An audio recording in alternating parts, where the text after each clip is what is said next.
تو آپ کو اسلام آباد میں وہ کیا فیلنگس، آپ کی کیا احساسات تھے، کیا آپ نے محسوس کیا کہ آپ تو میں نوکری ویسے نہیں کرنا چاہتا تھا، چونکہ 9 to 5 جو ہے سرکاری پابندی میں جی ہاں 9 سے 5 میں لکھتا رہتا تھا ان دونوں میں بھی. پھر کمپلینس بھی آتی تھی نوید قمر صاحب کو کہ وہ امپلائی بھی ہے آپ کے ساتھ اور ممبران پر بھی لکھتا ہے، حکومت پر بھی لکھتا ہے.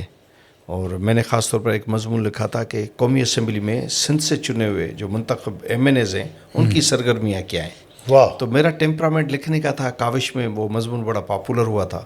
تو نوید صاحب نے ایک دن بلا کر کہا، سید نوید قمر صاحب نے، کہ یار آپ ملازم، آپ نے ہماری کچی کر دی. حالانکہ میں نے اشتہار پر اپلائی کیا تھا اور وہاں کی انٹرویو ہوا میرا، میں اس میں سلیکٹ ہو گیا، لیکن ظاہر گورنمنٹ تو تھی ان کی. تو وہ تھا میر مرتضیٰ بھٹو صاحب سے میری ان کی آخری 3-4 مہینوں میں بڑی ملاقاتیں ہوئیں. وہ سپر مارکیٹ کے قریب ڈاکٹر ظفر نیازی صاحب کا گھر تھا، آپ نے پتہ نہیں دیکھا یا نہیں دیکھا، جہاں محترمہ بھی آتی تھیں، یہ بھی آتے تھے. تو وہاں ان کے ساتھ وہ جب بھی آتے تھے تو حسن مشتبہ کو بلاتے تھے، پھر سی آر شمسی صاحب، عامر متین، یہ سب لوگ، اور ایک اور سی آر شمسی صاحب کے ساتھ ایک اور ہوتے تھے شوکت صاحب، وہ فوزیہ شاہین. تو یہ سب تو آخری دن میں کافی ملاقاتیں ہوئیں. یہاں بھی جب آئے تو مجھے آج بھی یاد ہے، وہ سوات، مینگورا اور ایبٹ آباد کا دورہ کر کے انہوں نے اسلام آباد ہوٹل جو اب ہالیڈن ہو گیا، اس میں لاسٹ پریس کانفرنس کی چھت پر میں بھی اس میں تھا. اتفاق سے تصاویر ہیں لیکن اب مل نہیں رہی. تو اس کے بعد آئے، ظاہر بڑا امپیکٹ ہوا، چونکہ میں سویا ہوا تھا. حسن مشتبہ صاحب اور یوسف شاہین صاحب کا جو دستگیر بھٹی صاحب بھی وہاں رہتے تھے. برسات کی جو آفس ہے اس میں 3 کمروں کا آفس تھا، 3 کمروں کا ریزیڈنشل تھا. تو شعیب بھٹا کا رات کو فون آیا لینڈ لائن پر، تب لینڈ لائن تھے، موبائل اتنے نہیں تھے. تو لینڈ لائن پر فون آیا کہ جو ہے وہ پی ایم ہاؤس آ جائیں. سب کے پاس پاسز ہوتے تھے، تب اتنی سیکیورٹی کے بھی مسئلے نہیں تھے، اور اتنی جو ہے وہ بادشاہتی نظام بھی نہیں تھا سیاسی پارٹیوں میں جو اب زرداری صاحب نے انٹروڈیوس کروا دیا ہے کہ آپ 50 کلومیٹر تک کوئی غریب کارکن قریب ہی نہ آئے تاکہ سیمنٹ نہ آ جائے کپڑوں کو، کپڑے نہ خراب ہو جائیں، دوریاں رکھی جا رہی ہیں ڈیلیبریٹلی. تو تب تو محترمہ ظاہر کارکنوں میں رہتی تھی، اور ان کا مزاج بھی عوامی نہیں ہے نا، میں نے دیکھا ہے بہت سارے لیڈران کا. تو وہاں پر ہم گئے پی ایم ہاؤس، ہم نے بی بی کی حالت دیکھی، بہت خراب تھی. Then I decided to move back to Hyderabad, کیونکہ پھر کوثر بھٹی صاحب ان دونوں میں میرے خیال میں بحریہ ٹاؤن تو کافی بڑی اسکیم بعد میں آئی، لیکن اس علاقوں میں حیدرآباد شہر میں ہوتے ہوئے سندھ کی پہلی اتنی بڑی ہاؤسنگ اسکیم تھی نیو حیدرآباد سٹی، جو 450 ایکڑ پر تھی. تو کوثر بھٹی صاحب نے کہا کہ now don't go for any job. آتے ہی میں سندھ یونیورسٹی میں بھی جاب میں لگ گیا تھا ہسٹری کے شعبے میں، لیکن انہوں نے کہا کہ نوکری نہیں کرنی، کاروبار کرنا ہے. تو پھر میں نے نوکریاں چھوڑ کر میر مرتضیٰ صاحب کی شاد و بہانہ بنا. کیسا پایا آپ نے آپ کی ملاقاتیں رہیں، آپ کی دوستی رہی؟ بہت کم رہیں، لیکن یہ کہ آخری دنوں میں کافی پولائٹ تھے، فرینک تھے، اور ایک وین لے کر آئے تھے. جی ہاں، یہ چیز تو جی ہاں، لیکن ظاہر ایموشنل تھے. پاکستان کی پالیٹکس کے اتنے کمپرومائزز ہیں، ان کا اپنا اسٹائل تھا، اور کافی حوالے ہیں. ڈاکٹر نصیر شیخ کو آپ جانتے ہوں گے، وہ یو جی سی کے چیئرمین بنے، جو فزیشین تھے ان کے پرسنل. وہ بتاتے تھے کہ محترمہ شہید کافی وقت ان کو روکتی رہیں کہ آپ کے لیے مسائل ہوں گے، آپ نہ آئیں. تو ان کی برین واشنگ یہ کی گئی کہ وہ جان بجھ کر روک رہی ہے تاکہ آپ اقتدار میں نہ آئیں. کے کہنے پہ روک رہی ہے ایگزیکٹلی، لیکن وہی ہوا جس کا اندیشہ محترمہ نے دکھایا. تو بہت بڑا ثانیہ ہے میر صاحب کا بھی، بی بی کا بھی. تو میر صاحب ہم ظاہر میں اتنا وہ نہیں تھا بڑا کہ زیادہ اس سے بحث کروں، آرگومنٹ کروں، لیکن وہ حسن مشتبہ سے کافی کرتے تھے. ہاں، وہ سرمد سندھی پر گفتگو، پھر آکاش انصاری کی شاعری پر گفتگو، چونکہ حسن مشتبہ بہت بڑا شاعر خود ہے، تو اس کے ساتھ گپ شپ جو ہے وہ رکھتے تھے. تو میں سنتا رہتا تھا ان کے ساتھ بیٹھ کر. اچھا ذوالفقار صاحب، آپ نے لکھا بھی اور پارٹ بھی پلے، ایکٹیو پارٹ پلے کیا، being a human rights activist, اور خاص طور پہ جو گمشدہ لوگ ہیں ان کے لیے آواز اٹھانا، اور بھی بہت سارے وائلنس جو ہماری سوسائٹی کے ہیں. تو کن کن پہ آپ نے کام کیا، اور پھر وہ ذوالفقار حالی بھٹو کیوں تھوڑا سا چینج ہو گیا؟ یہ تبدیلیاں آپ کی شخصیت میں، کیونکہ آپ کے مختلف ادوار ہیں آپ کی شخصیت کے نا، تو وہ جوان نوجوان جو جذباتی جی اور جو باقاعدہ ڈٹ کے لڑنے والا جی ہاں وہ پھر تھوڑا کمپرومائز جس کو کہتے ہیں ہلکا پھلکا ورڈ اچھا نہیں ہے لیکن اس وقت آپ بہت ساری چیزوں کو جی ہاں جی آپ ہنس کے ٹال لیتے ہیں. جی ہاں ایسے ہی ہے سر بالکل بڑا انٹرسٹنگ کوشچن ہے یہ. اصل میں جو مجھے ایڈوانٹیج ہوا جو میری خوش نصیبی ہے کہ چونکہ اتنے وسائل نہیں تھے سیاسی پارٹیوں کے پاس بھی کارکنان کے پاس بھی کہ وہ فریکوینٹلی ایک دوسرے سے ملیں. تو آپ سندھ کا رائٹ بینک ہو یا سندھ کا لیفٹ بینک ہو ان کی جو مجموعی سیاسی سماجی فکری نظریاتی علمی ادبی جتنی بھی ٹریننگس یا جو تحرک تھا اس کا گڑھ حیدر چوک حیدرآباد تھا. تو حیدرآبادیوں کو یہ فائدہ ہوا کہ اگر کوئی بندہ لاڑکانہ سے آ رہا ہے کندکوٹ سے آ رہا ہے مٹھی سے آ رہا ہے میرپور خاص سے آ رہا ہے تو وہاں کے جو لوگ ہیں وہ تو ایک ہی ضلع کے سرگرم لوگوں کو دیکھ رہے ہیں. حیدرآباد کا بندہ جو ہے وہ 20 اضلاع کے لوگوں کی سرگرمیاں ایک ساتھ دیکھ رہا ہے تو اسے پیکیج کومبو پیکیج جو ہے اسے مل رہا ہے. تو ہمارے آس پاس ایک تو ایکٹیویزم بہت تھا سیاسی پارٹیوں کے مرکز تھے عوامی تحریک کا مرکز تھا. آنکھوں سے دیکھا ہم نے فاضل راؤ صاحب پلیجو صاحب وہاں کام کرتے تھے. حیدر بخش جتوئی کی پوری فیملی کا وہاں ایکٹیویزم تھا. اسی علاقے میں مظہر الحق صدیقی صاحب جہانگیر صدیقی اور سلطانہ صدیقی آپا کا گھر آج بھی یاد ہے. شفیق موسوی والے اور سراج میمن صاحب شرجیل میمن. ابھی مجھے کافی لوگ کہتے ہیں کہ آپ ان پر زیادہ تنقید نہیں کرتے. میں کہتا ہوں یار میں اس لیے نہیں کرتا کہ مجھے ان کے فیملی بیک گراؤنڈ کا پتہ ہے. یہ لوگ کہتے ہیں کہ جی یہ ٹنڈو جام میں کہاں سے ایم پی اے وہ بن گئے. یہ ان کا آبائی گھر ہے. یہ انتہائی ایک پڑھے لکھے اور صاحب حیثیت لوگ ہیں شروع سے ہمارے شہر کے ایک انتہائی جس کو مڈل کلاس کہتے ہیں مڈل کلاس اور سیلف میڈ مڈل کلاس اور اس میں خواتین کو آگے لا کر پڑھانا کرنا ایک انتہائی معتبر فیملی رہی ہے. تو لوگوں کو پتہ کم ہوتا ہے پھر لوگ تبصرے کرتے ہیں ججمنٹس کرتے ہیں. تو ان علاقے میں سراج میمن صاحب جیسے ہم نے آدمی دیکھا مدد علی سندھی صاحب وہاں رہتے تھے طارق اشرف وہاں رہتے تھے ابرار قاضی صاحب وہاں رہتے تھے شکور منشی صاحب غازی صلاح الدین صاحب وہاں رہتے تھے نثار ہالے پوٹو صاحب رہتے تھے. اتنے لوگ تھے نیاز ہمایونی صاحب مدد علی سندھی صاحب ایگزیکٹلی. تو ہمیں اتنا ایڈوانٹیج تھا اور ادارے بھی سارے ادھر ہی تھے. ریڈیو پاکستان میں جائیں تو اتنے آرٹسٹ فنکار آغا سلیم صاحب بیٹھے ہوئے ہیں نصیر مرزا صاحب بیٹھے ہوئے ہیں. تو ایک تو وہاں علمی ادبی جو ہے وہ براٹ اپ کے ساتھ ساتھ تحرک بھی مل گیا. تو لہٰذا میں ان لوگوں میں شمار ہوا جو بھی میرا حال تھا کہ نہ فقط لکھتے پڑھتے تھے لیکن کوئی مظاہرہ ہے کوئی بھوک ہڑتال ہے تو اس میں بھی چلے جاتے تھے. اور ایک وقت ایسا آیا کہ رائٹ بیسڈ ایکٹیویزم میں جو کرامت صاحب مرحوم بی ایم کٹی صاحب مرحوم شرافت صاحب ان لوگوں کی وجہ سے بہت آگے آئے. اور کافی حیدرآباد میں سلمان ابڑو صاحب جامی چانڈیو صاحب اور کافی لوگ جن کے ساتھ مل کر ہم نے پنل ساریو صاحب کافی لوگ.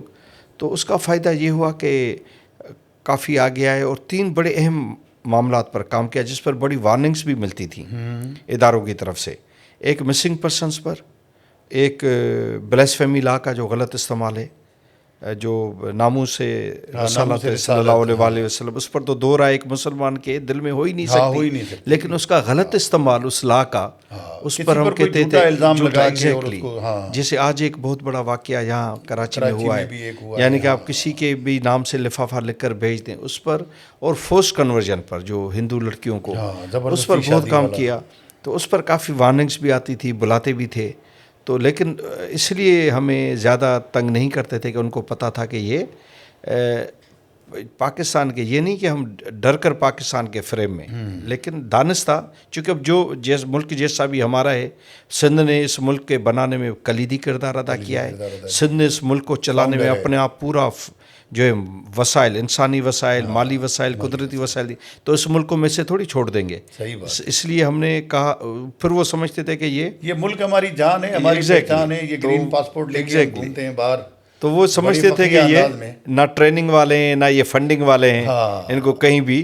تو ہم کہتے تھے خدا نخواستہ اینٹی پاکستان کسی بھی قوت کے ساتھ سوچ بھی نہیں سکتے لیکن جو انسانی حقوق ہیں اس کے لیے ہم لڑیں گے. مسنگ پرسنز اگر وہ کسی غلط ایکٹیویٹی میں کوئی بھی کرے اس کو قانون کے کٹہرے میں لائیں قانون کا کٹہرا اس کا طے کرے. تو یہ تھے. اب وہاں سے ڈائیورجن ہوئی یہ بھی بڑا انٹرسٹنگ کوسچن ہے. ڈائیورجن اس لیے ہوئی کہ کووڈ نے میرے کافی لائف چینج کی. محترمہ جیسے بے نظیر بھٹو صاحبہ کی شہادت نے مجھے ایکٹیویزم میں ڈال دیا بہت زیادہ.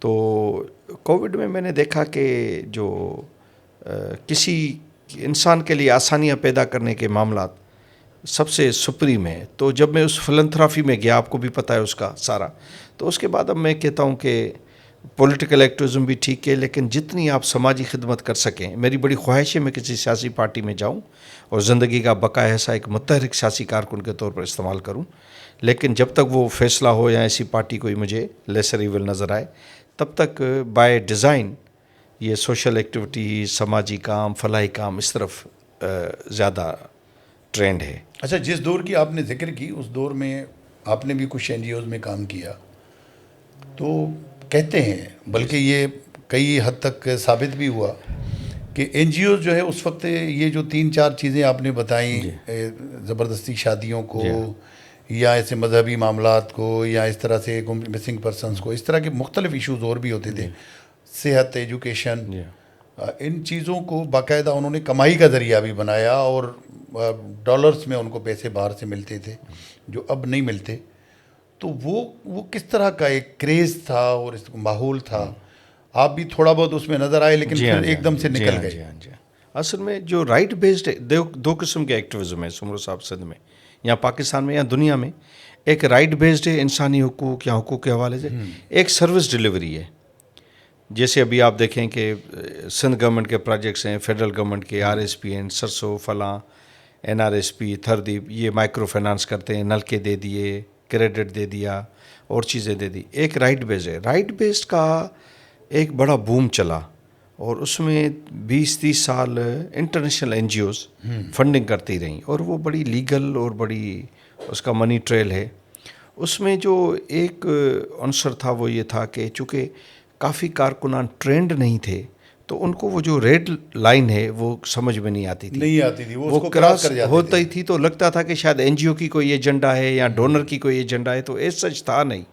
ایک مخصوص ایگزیکٹلی ایس او پیز ہوتے تھے اس کے تحت. لیکن فار ایگزامپل جیسے ابھی آپ نے کہا غربت پر، کافی مائکرو فائنانس کے پروجیکٹ تھے جن میں سوشل موبلائزر کو جا کر کمیونٹی گروپس بنانے ہوتے تھے.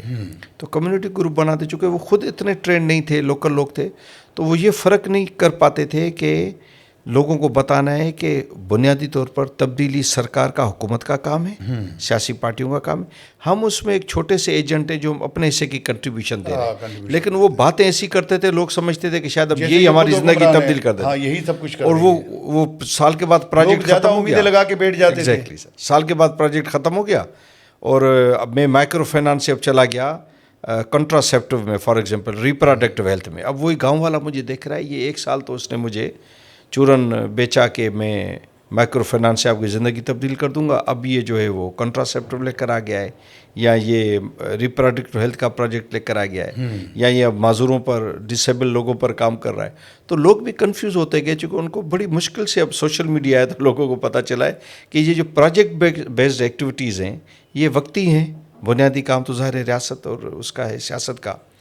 لیکن یہ رائٹ بیسڈ تب ختم ہوا. آپ کو یاد ہوگا کہ اسامہ بن لادن کا جو معاملہ ہوا تھا، اس میں پولیو ڈراپس ہوئے تھے، یونیسیف کا بڑا ایشو ہوا تھا، FATF ہوا، یہ سارا. تو اس کے بعد انہوں نے کہا کہ جی رائٹ بیسڈ بند کر دیں پاکستان سے. تو رائٹ بیسڈ اب تقریباً ختم ہو گیا. لاکھوں این جی اوز کو جو ہے نا بلیک لسٹ کر دیا گیا، بین کر دیا گیا. لوگ بے روزگار ہوئے، بڑی فیملیز. اب تو آپ اکاؤنٹ بھی نہیں کھول سکتے، رجسٹرڈ بھی نہیں کرا سکتے، بڑے چیکس آ گئے. ہاں، بڑے بیریئرس آ گئے. اچھا سر، آپ نے مختلف سیکٹرز پہ کام کیا، تو جو آپ کی ایکسپرٹی ہے میں اس سے فائدہ اٹھانا چاہوں گا.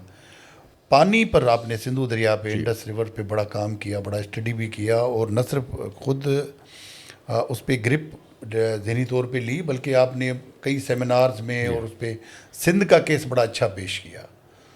تو یہ سندھ کے ساتھ، جو سندھو دریا کے ساتھ جو ناانصافیاں ہوتی ہیں، یہ کوئی 1800 صدی سے 19ویں صدی سے کب سے یہ معاملات ہیں کیا اصل میں؟ سر دیکھیں، ہسٹری تو پرانی ہے. سندھ پنجاب واٹر ڈسپیوٹ کی بیسیکلی 2 بڑے شیئر ہولڈر ہیں انڈس ریور کے پاکستان کے اندر. ہاں، اس میں تو ان میں زیادہ وہ ڈسپیوٹ رہا ہے برٹش پیریڈ سے. سندھ چونکہ لوور رائپیرین ہے، پنجاب اپر رائپیرین ہے، تو جو ڈسٹریبیوشن ہے اس پر ایشوز رہے، لیکن اس پر کمیشنز بھی بنے، اس پر ڈاکیومنٹس بھی ہیں، اس پر کافی کام کیا ہوا ہے، معاہدے بھی ہوئے، معاہدے بھی ہوئے. ایگزیکٹلی. تو وہ ایک ٹریڈیشنل پوری دنیا میں اس طرح ہے کہ لوور رائپیرین اپر رائپیرین کبھی بھی مطمئن نہیں ہوتے، پر دنیا نے سسٹمز بنائے ہوئے ہیں، سیف گارڈ میکینزمز بنائے ہوئے ہیں، تو اس طرح چل رہا ہے. تو ہمارا بھی پانی کا ڈسپیوٹ جو ہے وہ کافی پرانا ہے، اور اب چونکہ وسائل کم ہو رہے ہیں، پاپولیشن کا پریشر زیادہ ہے، کلائمیٹ چینج ہے، تو پنجاب کا زیادہ زور بڑھ رہا ہے کہ پانی پر کنٹرول کیا جائے. اور ایک سائڈ یہ ہے، دوسری سائڈ بدقسمتی سے یہ ہے کہ کوئی ایسا ارینجمنٹ ہے پیپلز پارٹی اور نون لیگ کا کہ پیپلز پارٹی نے بھی طے کیا ہوا ہے کہ صرف فوٹو سیشن کرنے اور پانی پر کوئی پوزیشن نہیں لینی ہے ایسی کہ جس طرح محترمہ لیتی تھیں، کمو شہید پر آ گئیں دھرنے میں، جس طرح عبداللہ شاہ کی چیف منسٹر تک لوگ، ایون آپ اندازہ کریں کہ جو مہر صاحب تھے چیف منسٹر، چونکہ یہ وہ چیزیں جو کاغذوں میں پڑی ہوئی ہیں، یہ نہیں کہ آپ نے میں نے کہہ دی لوگ ویریفائی نہیں کر سکتے. یہ گزشتہ 15-20 سال سے علی محمد مہر کی بات کر رہے ہیں ایگزیکٹلی، بہت کم لوگوں کو پتہ ہے کہ اس نے کن چیزوں پر اسٹینڈ لیا جس کی وجہ سے اس کی چیف منسٹری گئی. وہ سارے ڈاکیومنٹس موجود ہیں. اس نے NFC پر اسٹینڈ لیا، اس نے پانی پر اسٹینڈ لیا. علی محمد نے، جی ہاں، اور اس کو جو ہے موٹر وے پر جاتے ہوئے کہا گیا کہ ان کی کوئی ایسی اپنی ذاتی زندگی کچھ بھی نہیں سر، یہ بڑا جس کے کوئی کہتے گھنگرو باندھنا اور پتہ نہیں یہ کیا، بڑا ان کا شام کو CM ہاؤس میں ماحول کیریکٹر ایسیسینیشن ہے. کریکٹر ایسیسینیشن ہے. یہ تو ان کا ذاتی فعل تھا، کچھ بھی کریں. مشرف نے ان کو ہٹایا نہیں، ہٹانے کی وجہ اگر کسی دن فضل اللہ قریشی صاحب اللہ تعالیٰ ان کو صحت دے، وہ آئیں گے یہاں، وہ دستاویز کے بادشاہ ہیں، کسی دن آئیں گے تو آپ ان سے پوچھیں. انہوں نے وہ فائل، جب ہمارا سندھ ڈیموکریٹک فورم تھا مشرف کے خلاف جو تھنک ٹینک تھا، جس کے جو نواز شریف، آپ کو پتہ ہے نواز شریف محترمہ سب اس تھنک ٹینک سے رابطے میں. آپ کی نظر میں علی محمد نے سب سے بہترین لیا. انہوں نے کہا کہ we are going to remove you. اس نے کہا I have no issue with my removal. اور وہ جب آ رہا تھا، اور اس کے 2 وٹنس ہیں، ایک وٹنس کا میں آن ریکارڈ آپ کو ٹائم بتاتا ہوں، لالا رحمان سمو. صحیح ہی واز ٹریولنگ ود علی محمد مہر ایٹ دیٹ ٹائم فرام اسلام آباد ٹو لاہور. تو آپ اس سے پوچھ سکتے ہیں کہ ان کو کہا گیا کہ اب you are no more chief minister of Sindh. اس نے کہا ٹھیک ہے. اب لوگوں کو میں نے شروع میں اس لیے آپ سے کہا کہ کافی ایسے حقائق ہیں جن کے لیے بڑی بڑی اسٹوریز بنی ہوئی ہیں، لیکن لوگ چونکہ کاغذ نہیں پڑھتے، تو اس لیے میں مہر صاحب کی جب بھی تصویر دیکھتا ہوں میں کہتا ہوں کہ اس نے جو 2-3 چیزوں پر اسٹینڈ لیا، اس کو رب اس کا اجر دے گا. لوگوں کو نہیں پتہ. تو اب کی جو حکومت ہے 20 سال سے، وہ کوئی اسٹینڈ نہیں لے رہی. آپ دیکھیں 2 ٹرم تو ہمارا اریگیشن کا وزیر ہی نہیں تھا. آپ کو یاد ہوگا ہمارے ایک جو ہے زرداری صاحب، وہ کرتا دھرتا تھے پانی کے، ان کی مرضی ہے کسی کو پانی دینا، تو کیس لڑنے کا سوال ہی پیدا نہیں ہوتا. اب بھی جو ہے سیریمونیل ہے یہ، جو ابھی بھی ہمارے بھائی ہیں میرے چھوٹے جام خان چھورو صاحب، لیکن بڑی گرپ ہے، بس ان کی نالج زبردست ہے. میں کہتا ہوں ان کو اعزازی PhD دے دیں، لیکن اسلام آباد سے لڑنے کی طاقت اس گورنمنٹ میں نہیں ہے. اس میں گورنمنٹ میں نہیں ہے، گورنمنٹ میں نہیں ہے. یہ ذاتی طور پہ لڑتا ہے، لیکن واقعی ان کی جو سب سے اچھی خوبی یہ ہے کہ ہی نوز ایوری. دیکھیں کوئی بھی وزیر، کیونکہ میں نے بھی پانی پر جو سیکھا اس کے 2 آسپیکٹس تھے. ایک اس کی ٹیکنیکل سائڈ تھی جو NG عباسی صاحب، قاضی مجید صاحب، ان لوگوں نے سکھائی. 10 ڈیلیز کیا ہے، پروریٹا کیا ہے، ارلی خریف کیا ہے، پانی. ٹھیک ہے سر. ایک تھی پولیٹیکل سائڈ جو ہمیں رسول بخش پلی، جو ابرار قاضی، انہوں نے. جام خان شورو صاحب کو یہ ایڈوانٹیج ہے کہ وہ دونوں ڈائنامکس سمجھتا ہے. ہی از دا اونلی منسٹر ابھی جو جتنی بھی پروونشل کیبنٹس میں جو پولیٹیکل ڈائنامکس بھی 100% سمجھتا ہے اور ٹیکنیکلٹیز بھی ساری سمجھتا ہے. لیکن اب ظاہر ہے وہ فرد ہے، فیصلے تو اسلام آباد میں ہوتے ہیں، پنڈی میں ہوتے ہیں. تو اگر انہیں چھوڑ دیا جائے تو یہ آپ کا پانی کا کیس، آپ کو وکیل کی ضرورت ہی نہیں ہے. اتنی نالج ہے ان کو اور اتنا کنٹرول ہے اس کو آرگیومنٹ پر، لیکن اب اس کے کنٹرول میں ہی نہیں ہے. پہلے کالا باغ ڈیم کی بات کی گئی، پھر یہ کینالز کی باتیں، اور اب بھی پتہ نہیں، کہتے ہیں خاموشی سے بہت کچھ ہو رہا ہے. جی اچھا، ایک اور چیز بھی کہی جا رہی ہے کہ جو زیر زمین پانی ہے وہ بھی نہ صرف سندھ میں بلکہ پنجاب میں بھی خطرناک حد تک کم ہو رہا ہے. جی ہاں. ایک ماہر نے تو یہ بھی مجھے بتایا کہ جتنا پانی سندھو دریا سے پنجاب لیتا ہے اتنا ہی پانی زیر زمین وہ لیتا ہے. تو ذوالفقار صاحب، یہ کہاں پہنچائے گی صورتحال؟ ہمیں بہت جلد کسی خشک سالی کی طرف لے کے جائے گی. دیکھیں پانی کی جو ہے نا سر، پانی کو ہم آئسولیشن میں ایک سیگمنٹ کے طور پر نہ دیکھیں. پانی جڑا ہوا ہے آپ کے مکمل جو بھی نیچرل ہیبیٹائٹ ہے نا، اس میں بارشیں ہیں، اس میں آپ کا سمندر ہے، اس میں آپ کی جو نیچرل پوری جو ہے جنگلات کا سلسلہ ہے، آپ کی کلائمیٹ کے سارے ایرڈ زوننگ ہے، آپ کی بیراجی علاقے ہیں، یہ پورا پیکیج ہے. تو آپ جنگل سارے کاٹ دیں گے کمو شہید سے ٹھٹے تک، اور آپ جو ہے وہ ڈاؤن اسٹریم اپنی تباہ کر دیں گے، کسی چیز کا خیال نہیں کریں گے. سمندر آگے بڑھے گا تو آپ کا صرف ریور واٹر اویلیبلٹی آپ کے مسائل حل نہیں کر سکے گی. تو آپ کو پورے پیکیج میں چیزیں دیکھنی ہیں. ہم نے ڈپریشنز ختم کر دی ہیں. چھوٹی چھوٹی بارشیں آتی ہیں پوری دنیا میں جائیں، جسے ہم سندھی میں ڈھنڈو ڈھورا چھرک کہتے ہیں. چھوٹے آپ کو یاد ہوگا بچپن میں گزرتے تھے تو پانڈ بنے ہوتے تھے اور پانی ہوتا تھا، پورا گاؤں استعمال کرتا تھا. ختم ہو گئے. وہ بارشوں کا پانی ہوتا تھا، جمع ہو جاتا تھا، وہ پوری جمع ہوتا تھا. بارشیں اس لیے ختم ہو گئی ہیں. دوسرا یہ کہ ناظرین کو بتا دوں کہ دنیا میں 2 طرح کا پانی کا سورس ہے. ایک گلیشیئر میلٹ ہے، ایک رین فیڈ ہے. جی، ہم گلیشیئر پر ڈپینڈ کرنے والے ہیں، بارشیں کم ہیں. تو اس واٹر کا اگر ہم نے صحیح استعمال، پانی بہت ہے سسٹم میں، لیکن اگر اس کا صحیح استعمال نہیں کیا تو پھر مسائل اور بڑھیں گے. اور جو آپ نے کہا کہ گراؤنڈ واٹر ہے، تو بڑی مزیدار آپ کو بات بتاؤں. اس وقت دنیا پہلے پانی کے جتنے بھی ہوتے تھے، ڈاکیومنٹس بنتے تھے یا جو بھی ایگریمنٹ ہوتے تھے، وہ سرفیس واٹر دیکھا تھا، اوپر کتنا بہہ رہا ہے. اب دنیا میں جو بھی ڈسکشن ہو رہا ہے وہ آ رہا ہے گراؤنڈ واٹر. تو ہم سرفیس واٹر پیراڈائم سے گراؤنڈ واٹر پیراڈائم پر چلے گئے. لیکن ہمارے لیے ابھی بھی سرفیس واٹر کا مائنڈ سیٹ ہے. ڈیم بناؤ، 10 کھرب کا قرضہ لو، کانکریٹ کے جنگل بناؤ، پھر 10 سال پانی نہ آئے تو ان کو چھوڑ دو، قرضے اتارتے رہو. تو یہ ایک جو کانکریٹ سیمٹ بجری والا جو مائنڈ سیٹ ہے نا اسلام آباد میں بیٹھا، وہ جو نئے سسٹمز ہیں، فار ایگزامپل سولر ہے. چائنا کہتا ہے کہ اگر ہمیں 30 سال پہلے سولر کا پتہ ہوتا تو ہم اتنے بڑے ڈیم ہی نہ بناتے. ہمارے پاس ونڈ ہے، ہمارے پاس یعنی کہ ہر چیز ہے. تو اصل میں یہ پورے پیکیج میں چیزیں بہتر ہوں گی تو پانی کا مسئلہ ہمارا حل ہوگا. اچھا، آپ کی نظر میں، کیونکہ آپ نے کتابیں بھی پڑھی ہیں اور بہت ساری چیزوں کو اسٹڈی بھی کیا ہے، پریکٹیکلی بھی اسلام آباد میں بھی آپ بہت کام کر چکے ہیں، یہ ملکی مسائل، ہمارا ملک ترقی کیوں نہیں کر سکا ہے؟ ذوالفقار صاحب، ترقی یافتہ ہونا چاہیے تھا ہمیں، لیکن ابھی بھی ترقی پذیر، اور وہ بھی بڑی سست رفتاری سے ترقی پذیری کی طرف.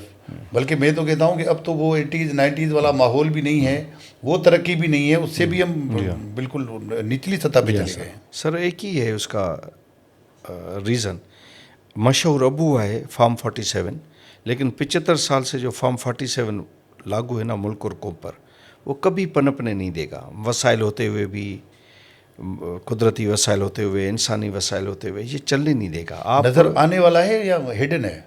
یہ اب آپ کو نظر آ گیا نا 2024 کی الیکشن میں. تو یہ ان کو اسٹیبلشمنٹ کو سوچنا چاہیے. دیکھیں اب میں آپ کے یہاں پروگرام کر رہا ہوں، آپ مجھے کہیں کہ جی میرے اس سایہ نیٹ ورک سے ایک سال میں 1 کروڑ کا جو ہے ریونیو ہے. میں جب سیڑھیوں سے اتروں تو آپ کا کیمرہ مین کہے کہ جی مجھے 6 ماہ سے تنخواہ نہیں ملی، تو میں پریشان ہو جاؤں گا کہ سمرو صاحب نے تو کہا میری 1 کروڑ ریونیو ہے. تو پوری دنیا میں آپ ڈپلومیسی جیت رہے ہیں، آپ انڈیا سے جنگ جیت رہے ہیں، آپ سیڑھی سے اترے تو آپ کا شہری رو رہا ہے، نہ پانی ہے، نہ گیس ہے، نہ ٹرانسپورٹ ہے، نہ بجلی ہے. پوری دنیا نے جو ہے وہ آئل کے ریٹ نہیں بڑھائے. آپ ٹیاکڑ ہوتے ہوئے بھی آپ فیسیلیٹیٹر تھے، میڈیٹر تھے، آپ نے اپنے لوگوں پر بم پھینک دیا 200 روپے بڑھا کر. تو یہ جتنے بھی گلوبل آپ کی ہیں یہ شارٹ ٹرمڈ ہیں، لوگ بھول جاتے ہیں. کوئی نیا حادثہ ہو گیا، نئے لوگ آ جائیں گے.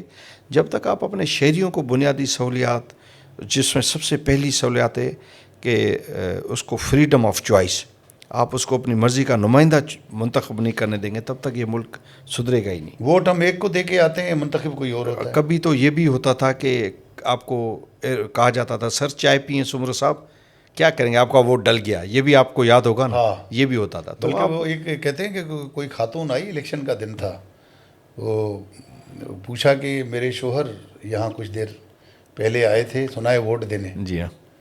تو یہ بولا اس کو مرے ہوئے 10 سال ہو گئے وہ ووٹ دے کر گیا. مجھے آج میں دیکھنے آئی ہوں کہ یہ اس دن ہر سال ووٹ پڑتا ہے. میں تو یہ کس طرح کا ماحول ہے جو سر بڑے حالات خراب ہیں، ہمیں پرووائڈ کیا بڑے گیا ہے. حالات خراب ہیں.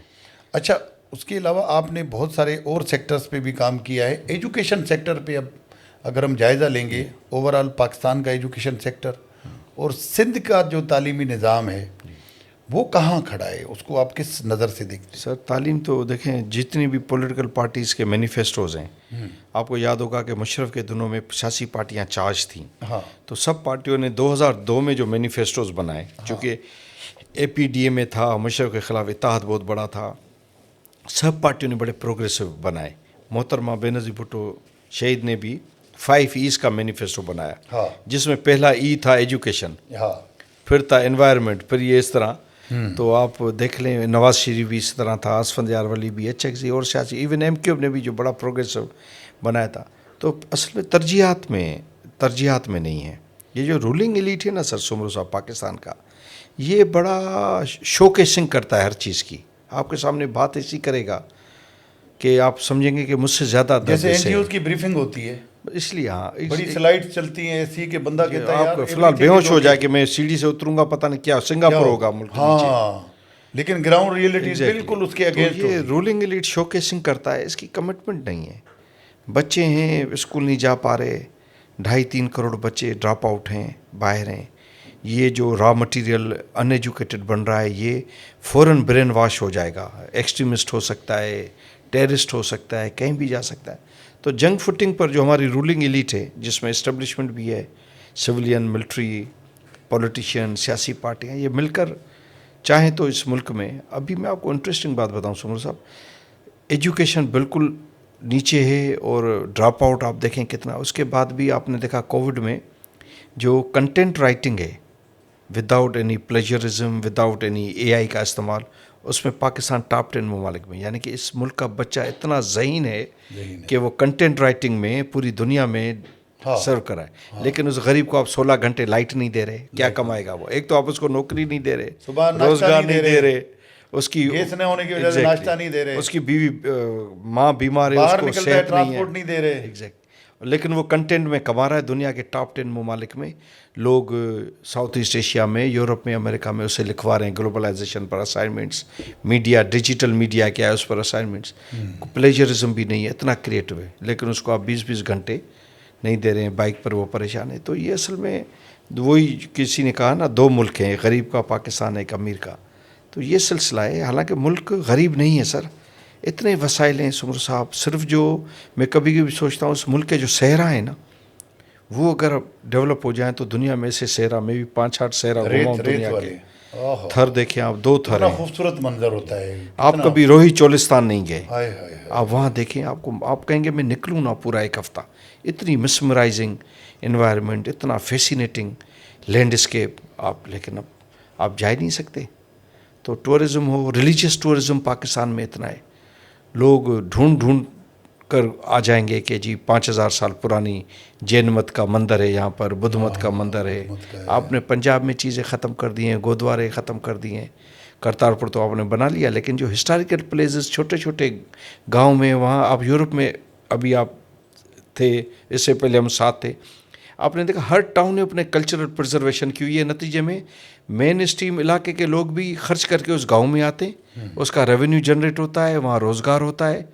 تو یہ چھوٹی چھوٹی چیزیں بنے تو ملک کافی آگے جا سکتا ہے. لوگ اچھے ہیں, سیاست اچھی ہے اس ملک کی, اس ملک کے لوگ سیاست, یہ اس پاکستان کی جو میں کہتا ہوں سب سے بڑی اسٹرینتھ مجھے یہ اچھی لگتی ہے کہ لوگ آج بھی اس ایمان پر ہیں, کسی بھی کونے سے ہوں پاکستان کے, وہ اس پر ہیں کہ سیاست میں تبدیلی ہے. اس لیے آپ دیکھیں صحت مند تبدیلی کے لیے لڑتے ہیں. مطلب ہم سب امید سے ہیں کہ ایسے ہی امید سب پوری ہو دیٹس ٹرو. تب تک. اچھا, خواب دیکھتے ہیں؟ ظاہر ہے سر, بالکل ہے. کیا خواب ہے جو پورا ہونا ہے ابھی باقی؟ کیونکہ میرے خیال میں تو آپ نے بہت کچھ دیکھ بھی لیا ہے, بہت ساری خوشیاں بھی دیکھ لی ہیں, اور ایک بہترین زندگی بھی آپ نے دیکھ لی. تو کس طرح کے خواب ابھی بھی آتے ہیں, اور ان کی تعبیر آپ کو جو ہے وہ ابھی بھی تلاش ہوگی اس کی؟ ایک خواب تو یہ کہ عملی سیاست میں جاؤں, آگے اچھا کام کروں دن رات, چونکہ میں چاہتا ہوں زندگی کا جو بقایا حصہ ہے وہ اسے, یہ بھی سرگرمیاں جو آج کل کر رہا ہوں وہ اس لیے کرتا ہوں کہ گھر میں بیٹھنے سے بہتر ہے کہ آدمی تحرک میں رہے, اور ملنا جلنا. یہ آپ دیکھیں نا کہ ہم جس سیاسی یا فکری بیک گراؤنڈ کے لوگ ہیں آپ اور ہم, اس میں یہی ہے کہ آپ کوئی ایجنڈا نہ صرف ملاتے رہا کرے لوگوں سے, تو بھی گڈ ول بڑھتی ہے, گڈ جیسچر ہے.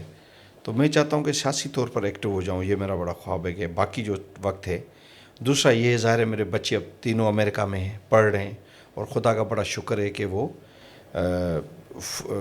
اسکالرشپس پر ہیں. انہوں نے اپنے, میرا بڑا بیٹا تو اس وقت نیو یارک یونیورسٹی کے اسٹوڈنٹ